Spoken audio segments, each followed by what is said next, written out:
இந்த தொக்க மட்டும் செஞ்சு வச்சிருங்களேன். இட்லி தோசைக்கு சட்னி இல்லனாலும் யூஸ் பண்ணிக்கலாம், சாதத்துக்கு குழம்பு இல்லனாலும் யூஸ் பண்ணிக்கலாம், தயிர் சாதத்துக்கு ஊறுகாய் இல்லனாலும் யூஸ் பண்ணிக்கலாம். டேஸ்ட் சூப்பரா இருக்குங்க. 3 கைப்பிடி அளவுக்கு கருவேப்பிலை நல்லா உருவிட்டு கழுவி எடுத்து வச்சிருக்கேன் 2-3 தடவை.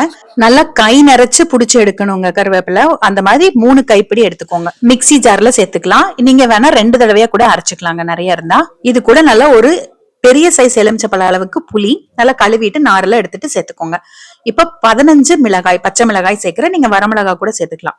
1 ஸ்பூன் நிறைச்சு உப்பு, கல்லுப்பு சேர்த்துட்டு கொஞ்சமா தண்ணி ஊத்தி அரைச்சு எடுத்துக்கணும் பேஸ்டா. ரொம்ப தண்ணி ஊத்திடக்கூடாது, ஏன்னா ரொம்ப நேரம் அப்புறம் தண்ணி சுண்ட வைக்க வேண்டியதா இருக்கும். கொஞ்சம் அரைச்சிட்டு ஸ்பூன்ல கலந்து விட்டு அரைச்சிங்க அப்படின்னா நல்லா இந்த மாதிரி அரைப்பட்டுரும். ஒரு ட்ரை வானலியில 3/4 ஸ்பூன் வெந்தயம், 3/4 ஸ்பூன் கடுகு ட்ரையா நல்லா வறுத்து எடுத்துட்டு ஆறினதுக்கு அப்புறமா பொடிச்சு வச்சுக்கலாங்க. அப்ப ஒரு கைப்பிடி கருவேப்பிலைக்கு பாத்தீங்கன்னா 5 பச்சை மிளகாய், 1/4 ஸ்பூன் அளவுக்கு வெந்தயம், 1/4 ஸ்பூன் அளவுக்கு கடுகு கரெக்டா இருக்குங்க. நான் இன்னைக்கு 3 கைப்பிடி அளவுக்கு கருவேப்பிலை எடுத்திருக்கேன்.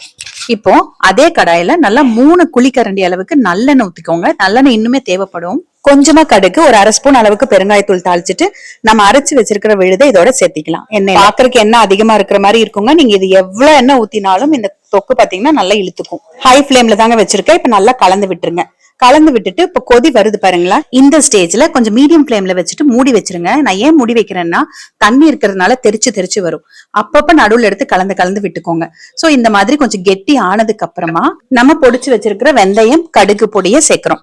சேர்த்துட்டு நல்லா மிக்ஸ் பண்ணிக்கணும். கம்ப்ளீட்டா இனி இதுக்கு மேல அடுப்பு சிம்ல தாங்க இருக்கணும்.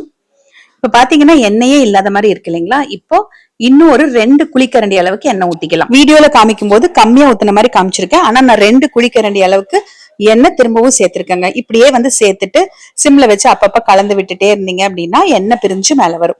கடைசியில ஆஃப் பண்றதுக்கு முன்னாடி ஒரு 1/4 ஸ்பூன் அளவுக்கு கரும்பு சக்கரை சேர்த்துக்கோங்க. இந்த மாதிரி எண்ணெய் பிரிஞ்சு வந்ததுக்கு அப்புறமா அடுப்பு ஆஃப் பண்ணிட்டு நல்லா ஆறினதுக்கு அப்புறமா ஒரு கிளாஸ் பாட்டில்ல ஸ்டோர் பண்ணி வச்சுக்கோங்க. நீங்க எவ்வளவு எண்ணெய் ஊத்தினாலும் இந்த மாதிரி கெட்டியா தாங்க இருக்கும்.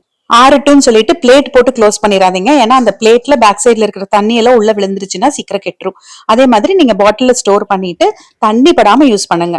1 மாசம் வரைக்கும் நீங்க வெளியிலேயே வச்சு யூஸ் பண்ணலாங்க, கெட்டே போகாது.